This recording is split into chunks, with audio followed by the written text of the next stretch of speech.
मैं चाहता हूं कि आप सब अनवर मकसूद साहब का ऐसे इस्तकबाल करें जैसे आप अपने सबसे बड़े शोमैन का करना चाहिए।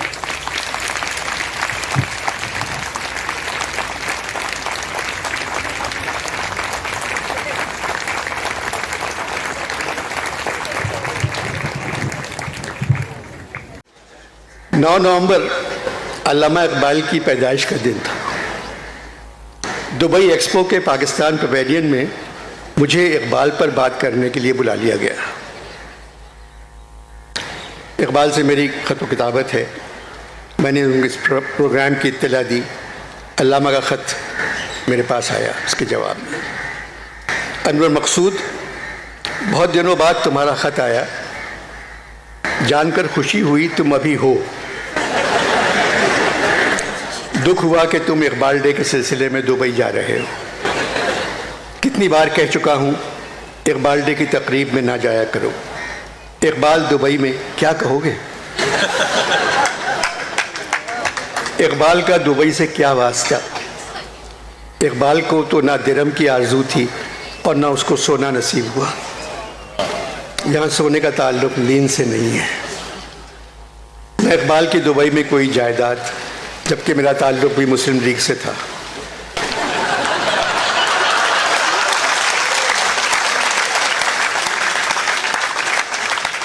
न मेरे पास दुबई का वीज़ा, न मेरा कोविड टेस्ट। इमारात के जहाज़ में इकबाल को दुबई कैसे ले जाओगे? शाहीन से दुबई जा सकता था, मगर दुबई एयरपोर्ट पर शाहीन के अंदर से चरस निकली। अब नशे की हालत में शाहीन उड़ भी नहीं सकता।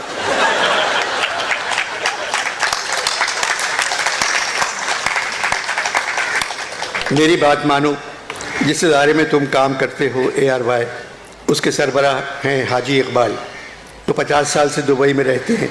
तुम मेरे बजाय एक्सपो में हाजी इकबाल डे मना लेना। हाजी इकबाल नफीस इंसान है, सारा दुबई उनको जानता है, और सबसे बड़ी बात, हाजी इकबाल दुबई वालों की समझ में भी आ जाएंगे। अगर वो राज़ी ना हुए तो फिर तुम इकबाल बानो डे मना लेना। वो भी नवंबर में पैदा हुई थी, मुझसे 2 दिन बड़ी थी।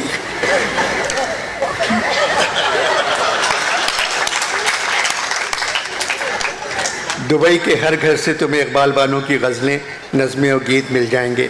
मेरी शायरी किसी घर से नहीं मिलेगी। मुझसे बात करके तुम पशेमान होगे और अपनी ज़िंदगी से बहुत मुतमईन लोग परेशान होंगे।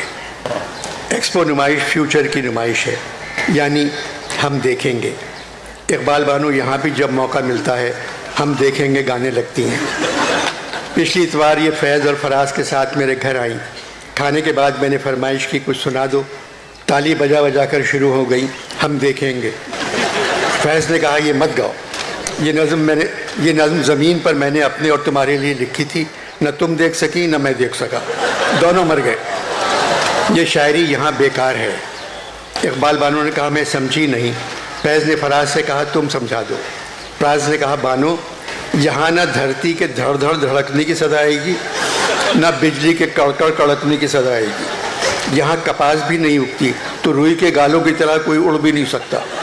यहाँ ना तख्त है न ताज, फिर उछाले कैसे जाएंगे? फराज का इस तरह समझाना फैज़ को पसंद नहीं आया, वो उठ के चले गए। बात हो रही थी इकबाल डे की।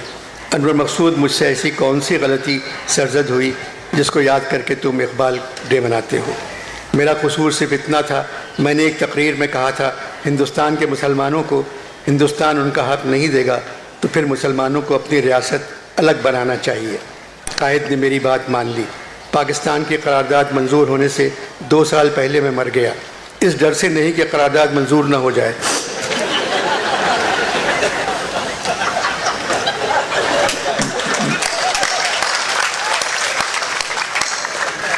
अनवर, मैं थक गया था। तुम लोगों के लिए सब कुछ कायद ने किया। तुम्हें 14 अगस्त 1947 के दिन पाकिस्तान मिल गया, मगर 1 साल बाद कायद ने पाकिस्तान से अपनी मोहब्बत का बोरिया लपेटा और वो फिर मेरे पास आ गए। तुम लोग मुझे बड़ा शायर कहते हो। बड़े शायर तो पैदा होते रहते हैं। मीर के बाद बड़े शायर पैदा हुए, गालिब के बाद, मेरे बाद फैज़, फराज, मुनीर, राशिद, नासिर और हज़ारों। बड़ा लीडर पैदा होने में सदियां लग जाती हैं। तुम लोगों ने कायद को बहुत सहल जाना। मीर ने कहा था, मत सहल हमें जानो, फिरता है फलक बरसों, तब खाक के पर्दे से इंसान निकलते हैं।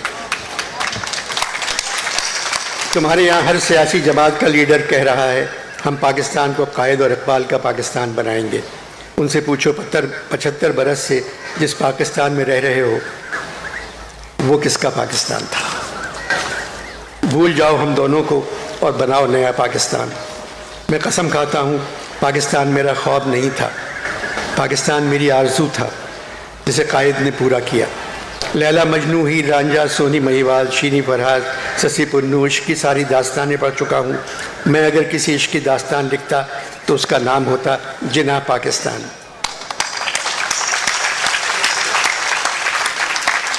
जिन्ना को पाकिस्तान से इश्क था, मोहब्बत थी। अनवर मकसूद, मोहब्बत एक ऐसी बुनियाद है जिसमें कोई रखना नहीं पड़ता और सब बुनियादें अपनी जगह से हिल जाती हैं, ये कभी नहीं हिलती। कायद के पास राह तलब यानी पाकिस्तान हासिल करने की राह में कोई सामान नहीं था, सिर्फ इश्क का वसीला काम आया और कायद ने पाकिस्तान पा लिया।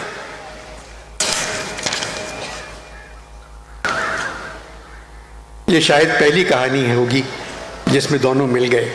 तुम लोगों ने 71 में कायद की मोहब्बत के टुकड़े कर दिए, खुदा की नेमतों से भरी हुई इस सरजमीन को दीवारी गिरिया बना दिया। तुम मुझसे इकबाल डे का जिक्र कर रहे हो, मैं कायद की बात कर रहा हूँ।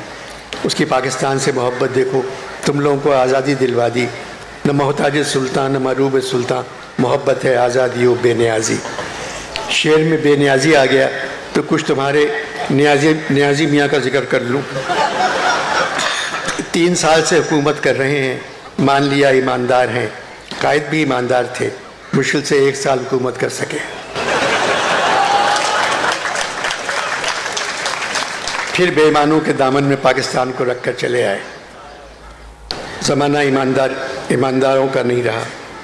जो निज़ाम तुम्हारे यहाँ है वहाँ बेईमानी लीगल है।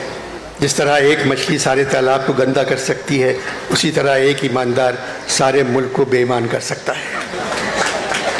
3 सालों में चंद बेईमान पकड़े गए, मगर अदालत उनके फैसले करने से डर रही है। सब अपना इलाज बाहर करवाना चाहते हैं, सब बच्चों को बाहर पढ़ाना चाहते हैं, सबको बड़ी गाड़ियों का शौक़ है। गलत फैसलों के बगैर ये शौक़ पूरे नहीं हो सकते। 1000 बेईमान पकड़ लो, कुछ नहीं होगा। बेईमानी के मामले में तुम्हारी ज़मीन बहुत ज़रखेज़ है। 9 महीनों बाद ये मज़ीद 10,000 बेईमान पैदा कर देगी। इमरान को चाहिए बेईमानों की फ़िक्र करना छोड़ दें, उनका फ़ैसला तो यहाँ हो जाएगा। न्याजी को मईशत, तालीम और सेहत पर ध्यान देना चाहिए था। सरकारी अफसर पब्लिक सर्वेंट होते हैं, मगर तुम्हारे यहाँ सरकारी अफसर चाहे वो सिविल हों या फ़ौजी, पब्लिक को सर्वेंट समझते हैं और बर्ताव भी उसी तरह का करते हैं। दुबई की एक्सपो 20 आने वाले वक्त की नुमाइश है, इंसान के उरूज की नुमाइश है। मैं इंसान के उरूज और आसमानों की बात अपनी शायरी में कर चुका हूँ। काश पाकिस्तान के स्टॉल में मेरे 3-4 शेर लिखकर ये लोग दीवारों पर लगा देते। उरूज आदम खाकी से अंजुम सहमे जाते हैं कि ये टूटा हुआ तारा महे कामिल न बन जाए। यही इस नुमाइश का मकसद है। शायद कि ज़मी है ये किसी और जहाँ की, तू जिसको समझता है फलक अपने जहाँ का। तारों की फ़िज़ा है बेकराना, तू भी ये मुकाम आरज़ू कर। या सिर्फ एक मिसरा लिख देते, सितारों से आगे जहाँ और भी हैं। कायद की सरज़मीन का हाल सुनकर मेरे सीने में दाग जलता रहता है। लाला के फूलों के चमन में भी इस तरह कोई जला नहीं होगा। मेरे बेकरार दिल का न वहाँ कोई इलाज था न यहाँ है। ज़ुबूर अजम मेरे फ़ारसी कलाम की किताब है जो एक दुआ से शुरू होती है। उसका एक शेर है जिसका मतलब तुम्हें समझा रहा हूँ। ऐ खुदा, अपने इस बंदे को जो दूसरों के सहारे नहीं जिया, तो मुझे दिल की गहराई और इखलास से निकली हुई वो अता कर जो सहर के मानिंद हो, जो मेरे अंदर की जुल्मत को नूर में बदल दे। तुम भी ये दुआ मांग लिया करो।